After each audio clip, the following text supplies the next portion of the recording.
A Brasília para conversar com a Isabel Mega para olharmos sobre o futuro de dois personagens da política que agora saem, não é que eles saem de cena, mas saem um protagonismo, né, Isabel Mega? Temos Arthur Lira e Rodrigo Pacheco que deixaram os cargos de presidente da Câmara e presidente do Senado. E a dúvida que fica é para onde eles vão. Oh, dúvida cruel.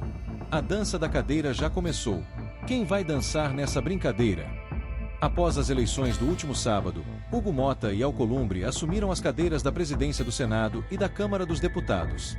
Os ex-ocupantes destas cadeiras, Lira e Pacheco, agora estão em pé. Para onde eles vão agora? Vamos acompanhar a reportagem de Isabel Mega.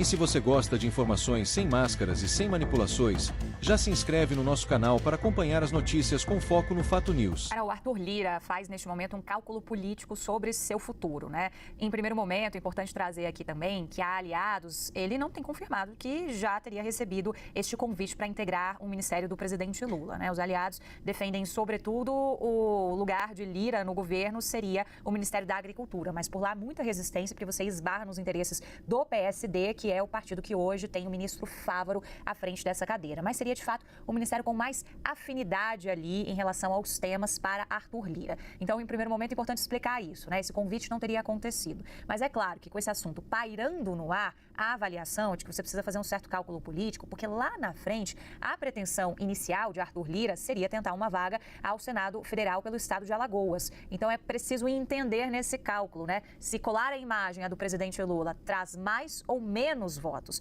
É esse um ponto que aliados nos disseram que deve pesar, sobretudo, em relação a essa decisão do agora ex-presidente da Câmara dos Deputados, que ficou por 4 anos na função. O maior desejo de Arthur Lira era fazer o seu sucessor e ele conseguiu emplacar com muita facilidade o nome de Hugo Motta, que não teve uma votação mais expressiva que a dele, né? Tiveram uma diferença de 20 votos em relação à última votação de Arthur Lira, quando ele teve 464 votos, e o Hugo Motta teve agora 444 votos. Aliados chegaram a ventilar também no final de semana a possibilidade de que ele pudesse ir para a Comissão de Constituição e Justiça da Câmara dos Deputados, mas isso também não deve acontecer. Então, neste momento, o que ele avalia é, de fato, ter uma atuação ali no mandato parlamentar como deputado federal. Ele ganhou, inclusive, um gabinete reformado, bem próximo ali do plenário. É uma área onde são destinados esses gabinetes a ex-presidentes da Câmara dos Deputados, porque antes de ocupar essa função, o gabinete dele ficava bem distante, no anexo 4 da Câmara dos Deputados. Então, essa é uma opção. E a outra opção seria, né, atuar ali diretamente no time de ministros do presidente Lula. Carol, muita negociação ainda acontecendo, né? Quando a gente traz ali um pouco do posicionamento do entorno de Arthur Lira, não significa que essa seja a visão do presidente Lula também, porque do lado de lá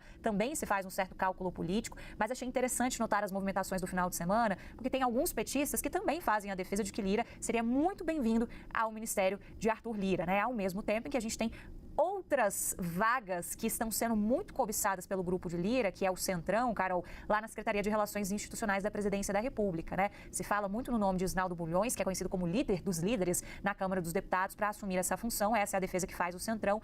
Mas, por outro lado, alguns petistas pontuam que, agora que você trocou uma peça que tinha ali uma falta de encaixe com o Planalto, que é Arthur Lira, que não se dava com quem está nessa função hoje, que é o ministro Alexandre Padilha, agora que isso aconteceu e tem Hugo Motta que consegue conversar com o Padilha, vocês vão trocar essa peça? Então são várias questões ali que estão pairando no ar, mas sem definição nenhuma, Carol. Quem decide é o presidente Lula. Pois é, e é interessante, né, Isabel, o quanto que essa possibilidade do Lira assumir um ministério no governo Lula também divide o próprio partido dele. Porque o Ciro Nogueira, que é o presidente do PP, publicamente fala desse desejo de Lira não integrar o governo. Foi justamente no fim de semana que ele deu essa declaração pública, inclusive sinalizando que, olha, a distribuição de cargos já funcionou em algum momento na política, 20 anos atrás. Hoje já não funciona mais.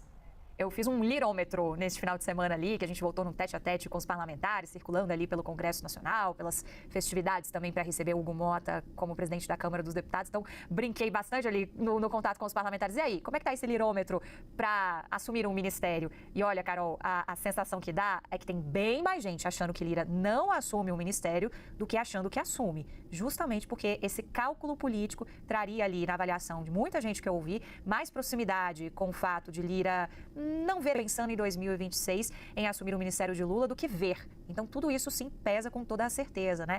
E é um xadrez difícil de ser resolvido de fato, né? Porque você agrada de um lado, desagrada do outro. O PSD já não está tão contente assim também. É só a gente trazer as críticas de Kassab, né? Você trouxe aí o nome de um cacique do PP, eu trago o nome de um cacique do PSD.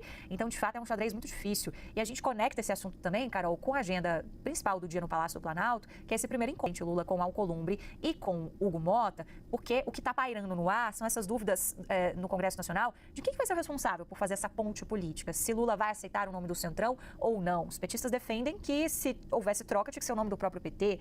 Então a coisa ainda está muito solta ali, muita política acontecendo nos bastidores, muita gente falando muita coisa, mas ainda sem sinalizações de qualquer decisão de martelo batido do presidente Lula, Carol. Agora essas conversas mais próximas ali, no tete-a-tete no Palácio do Planalto, ajudam um pouco a medir esse clima em relação a essa expansão dos poderes do Centrão no governo federal ou não. E como que isso pode ditar os arranjos políticos pensados para 2026. Agora, fora arranjos ali partidários, uma avaliação muito clara que há da própria base do presidente Lula é que tem que dar uma chacoalhada, Carol, para você trazer entregas do presidente Lula, para você, de fato, trazer medidas que cheguem na população. Arranjo partidário, na avaliação de muita gente que eu conversei no final de semana, não necessariamente faz esse efeito. Você tem que trabalhar a entrega, você tem que trabalhar a comunicação dessas entregas para que isso seja percebido pela população e você tem ali uma margem para enfrentar melhor uma impopularidade que o presidente Lula não está habituado a ter.